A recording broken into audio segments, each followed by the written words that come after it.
My name is Jamie Sztoser, and I am the Vice President of Fashion and Media at Choice Associates, which is a staffing firm in New York City that's been putting people to work since 1974. My sister and I run a division of that company together. She comes from a fashion background, I come from a media background, and we married the two.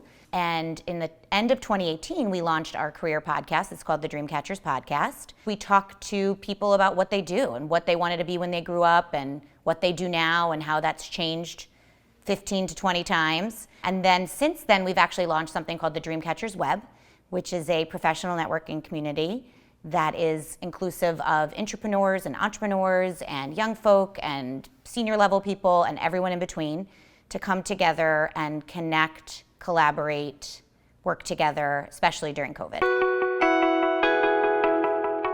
My career path has been, like many folks that I talk to, a little all over the place.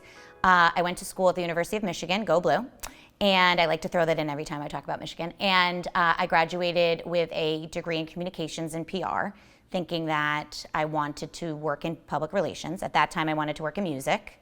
And I graduated in 2003, which was kind of the boom of internet music, digital music. So it really wasn't a great time to get a job in music, so I interviewed all around, and I was trying really hard to find something in PR, and I ended up tripping into beauty PR. So I did PR for CoverGirl Cosmetics, Secret Deodorant, and then I kind of went into wellness and everything from consumer health to pharma. And about 3 years into my career in PR, I realized, I don't want to do this. And I talk to people all the time around that time, at 25, 26, where I'm like, do I want to go back to school and become a teacher? This is just not what I want to be doing. I actually went to my HR person. At the time, her name is Mary Beth. She's still a very good friend and mentor to me.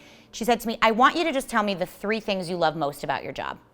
And at that time in PR, it should have been taking editors out or sending press kits or writing press releases. And my answers were, I like to run the internship program. I like to do the newsletter. And I like to help new employees that start here. And she's like, none of those things are your job. I'm like, you are correct.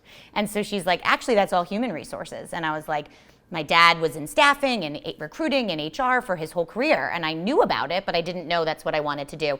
So P.S., I took a leap of faith and switched career paths at my agency. So I was in PR at an agency called Marina Mar Communications, and I switched to work in their HR department, learned everything from the ground up, and then actually went on to do recruiting in HR, mostly at Turner Broadcasting, which is CNN, Turner Sports, TNT, TBS, Cartoon Network. I worked there for almost 5 years in their corporate human resources. I was the only New York recruiter. Everybody else was based in Atlanta. So I learned everything possible about recruitment and how to coach new grads and work on your resume and how do you get your first job, how do you get your internships, how do you redo your resume for a new job, and everything in between. And then I took some interesting lefts and rights after that, after I met my now husband and had my first child, and I worked at different local businesses, working always in administration, operations, HR. And my sister, who you will meet, was working at my dad's firm already at that time and was going out on her maternity leave with her second baby. And she knew I was a recruiter, and I was kind of in this weird space of deciding what I wanted to do next. And she was like, what if you just came in and covered my maternity leave? Just for the 2 months, because I don't know who to hire. I don't trust anyone else. I just need people that are going to answer the calls when my clients call. So this was November of 2011. And I was pregnant as well, but I was 3 months behind her. So I was like, all right, I'll just do this for now until I figure out what's next for me and what's next for you. And P.S., it's been 10 years. So she tricked me into coming and helping her kind of build a business with her. But at that time, I thought I was just covering her maternity leave. But here we are. A typical workday. One of the reasons I love what we do, and really at this point, we just consider ourselves overarching motivational speakers, career experts. We have a podcast. We moderate panels. We fill jobs still. We do all of these things. So every single day of my day and every single day of my job is different. Every single day is different. So on a Monday, I could be focused completely on the podcast, booking new guests, writing their questions, researching their background. Where on a Tuesday, I'm going back out to clients that are looking for new people to work there, to then doing a resume session with a new grad, to reaching out to local colleges like Brookdale and help them with their students who are graduating, to, I mean, everything in between. It's constantly changing, which is what I love the most about our jobs. You know, I have 2 little boys at home, and one of the reasons I joined my family business at that time was because I was pregnant. And now this has just given me so much flexibility. I'm still at pickup, I'm still at drop off, I'm still, you know, on the PTA in my hometown, I'm all over the place. And it allows me that flexibility to do that. And so, and really at the end of the day, we're helping people, which is what I've always wanted to do. We have a lot of opportunity for college students to connect with us. I think one of the things that my sister and I both are super passionate about has always been helping a college student, helping a new grad, helping a career shifter, helping a, you know, you name it. You know, I know that a lot of the folks at Brookdale aren't necessarily college age. They're on their second, third career.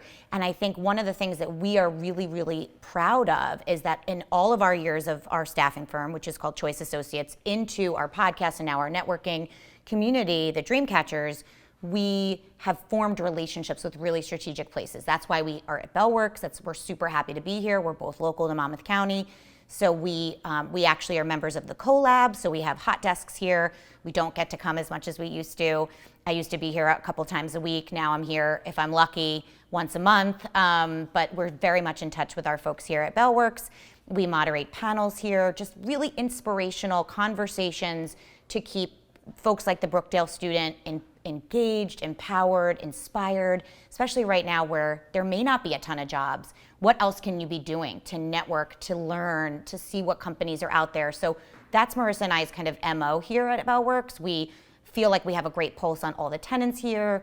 We moderate the panels here it's called How It Works. It's a speaker series that we do once a month, which is usually featuring tenants of Bellworks and also surrounding communities that run businesses around this area that might be hiring, that might be a great place that you would never thought you wanted to work as a Brookdale student. So we're doing all of those things to help the community come together and connect. And especially for a Brookdale student, I think it's a great way for them to learn about the different tenants of Bellworks, what opportunities exist here.